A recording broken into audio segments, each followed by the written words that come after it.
Bom, pessoal, então retomando, para concluir o bloco anterior, federação é constituída por um Estado soberano, integrado ou composto por duas ou mais entidades autônomas.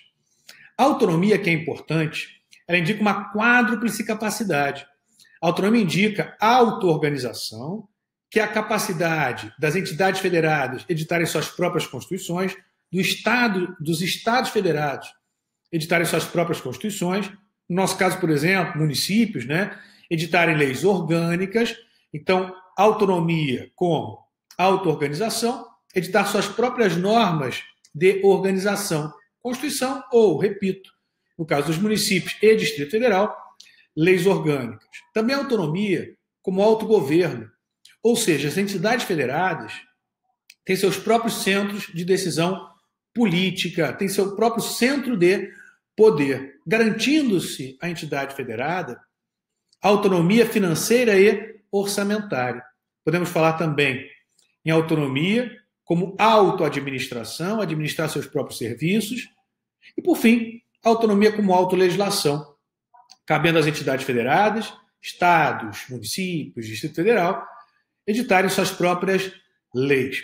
Então, como eu coloquei para vocês, a autonomia é definida como capacidade de autodeterminação própria do ente da federação no círculo de competências ou de competência traçado pela Constituição Federal, exteriorizado pela quádruplice capacidade, auto-organização, autogoverno, autolegislação e autoadministração.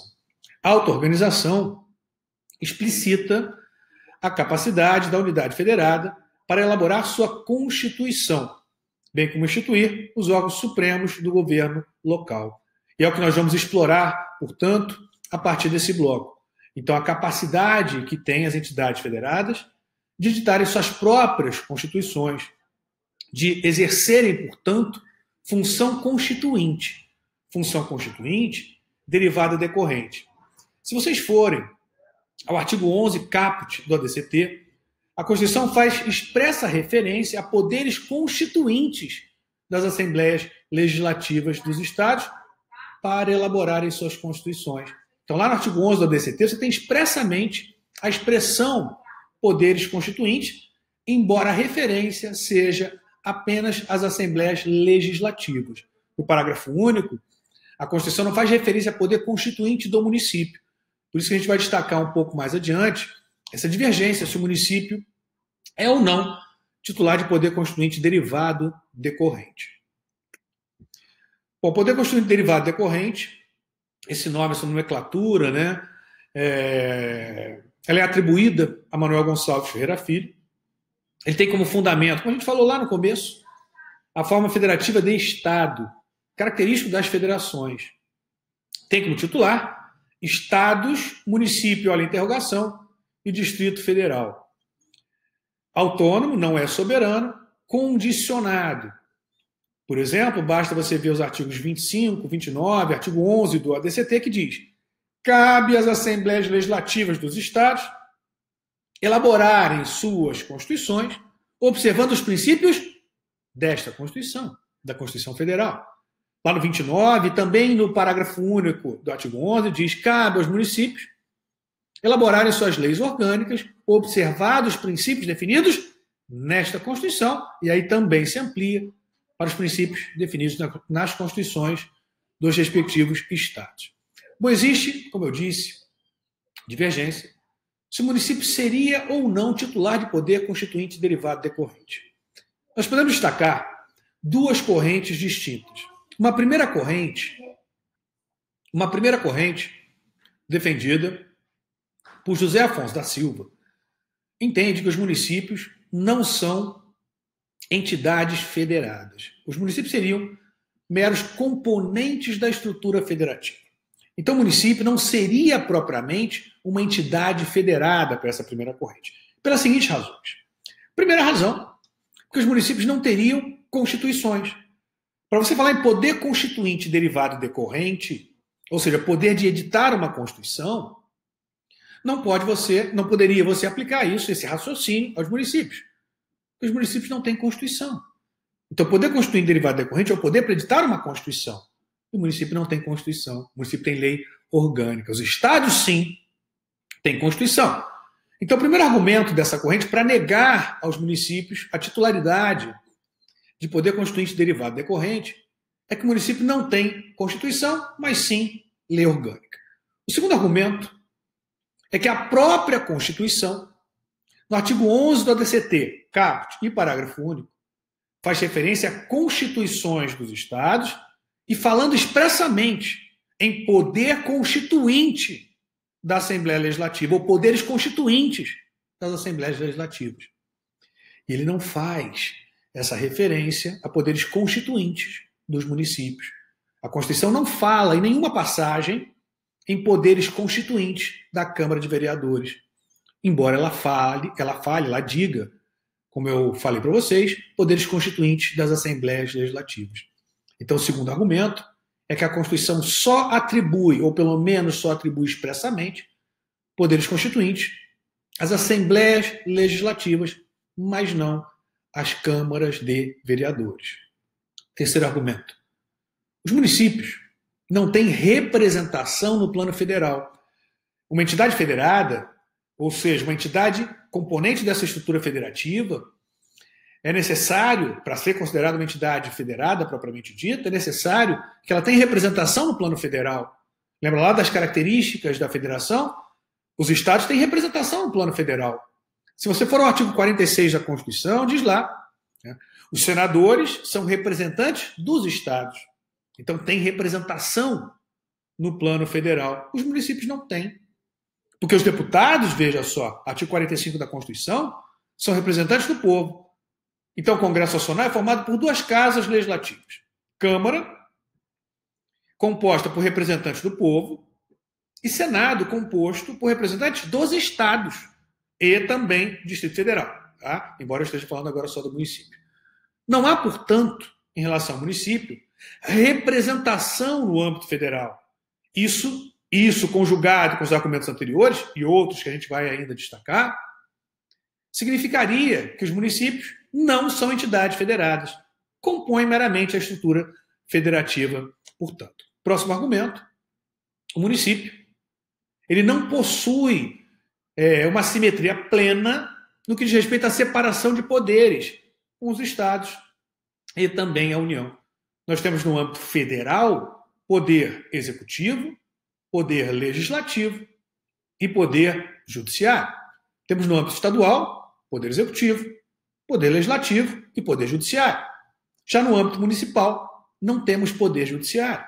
Então, o município estaria submetido, veja só, ao poder judiciário, que é do Estado, ou poder judiciário no âmbito federal. Então, não teria um sistema simétrico, não haveria essa simetria com os demais entes da federação propriamente ditos.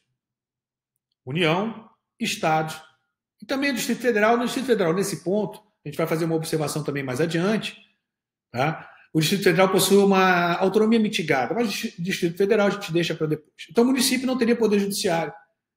Isso também serviria como argumento para descaracterizar o município como titular de poder constituinte derivado decorrente. Próximo argumento. Afirma essa primeira corrente que o município, veja só, ele pode sofrer intervenção promovida pelo Estado. E uma entidade federativa, no mesmo plano, não pode intervir em outra entidade federativa que ocupe o mesmo plano. Então, o Estado não pode intervir em outro Estado.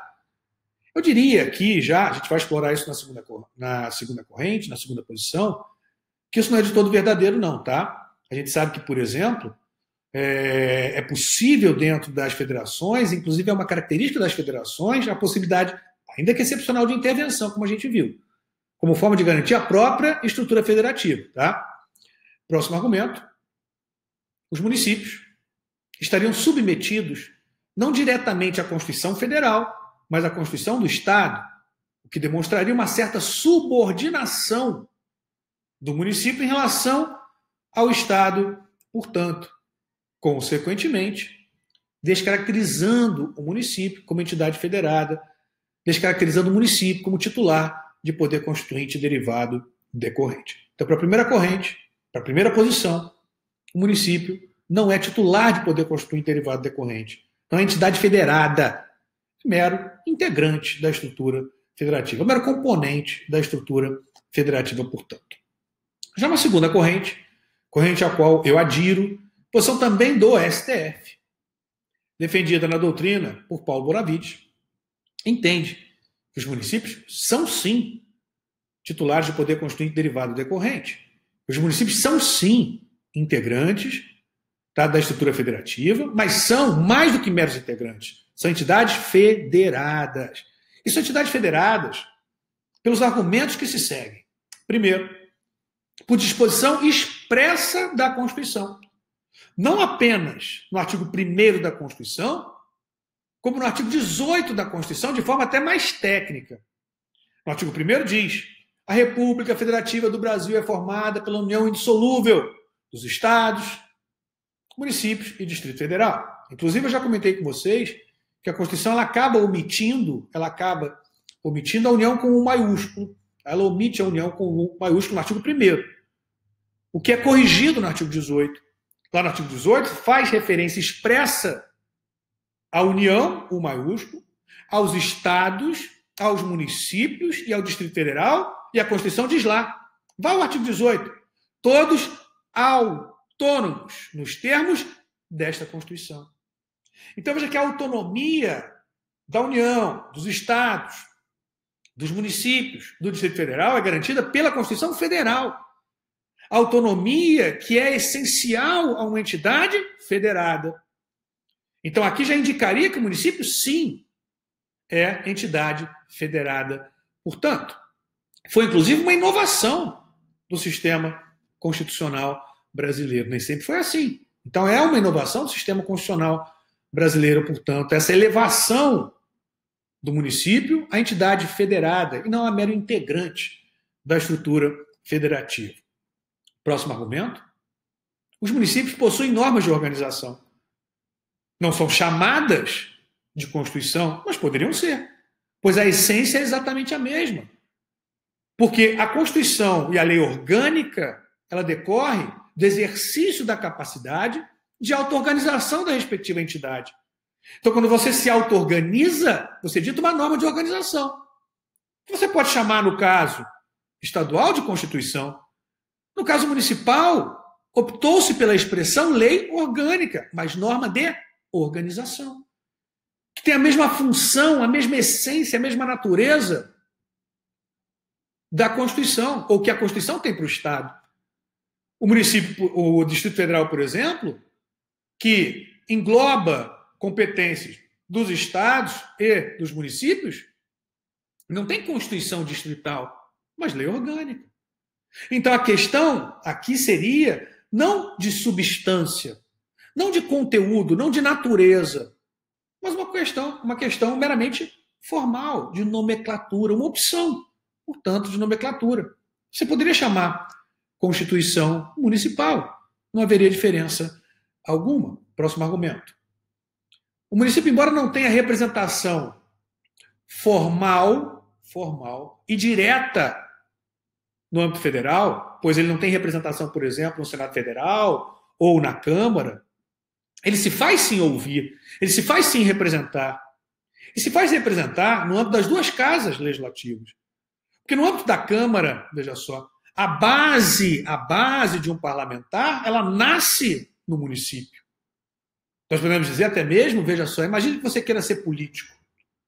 Você vai começar, tá, a sua base política com seus amigos, com seus conhecidos, tá, no seu prédio, na sua rua, no seu bairro, no seu município, no seu estado. Então, a base é municipal. Então, mesmo que você tenha na Câmara representantes do povo, representantes dos respectivos eleitores, de alguma maneira ele está defendendo ali o município, que é a sua base eleitoral. Mas vamos além.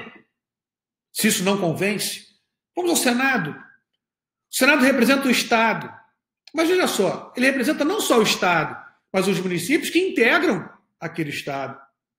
Imagine, por exemplo, que você tem uma lei dos royalties de petróleo, um projeto sendo discutido no Congresso Nacional, relativo à repartição dos royalties do petróleo.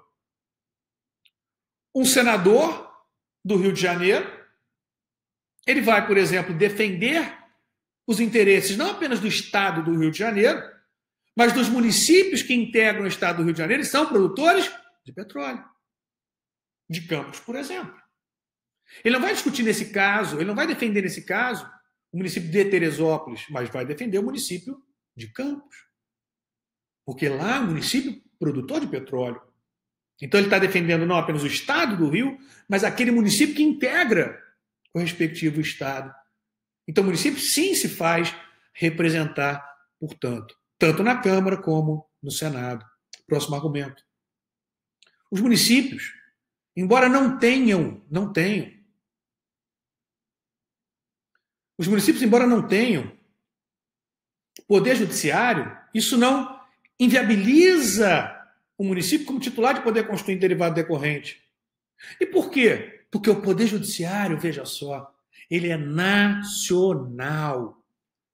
A divisão entre justiça federal, justiça estadual, justiça comum, justiça especial, ela é uma questão meramente de organização, uma questão essencialmente pragmática, porque o poder judiciário, repito, ele é nacional. Tanto é nacional que nós temos as cortes de unificação.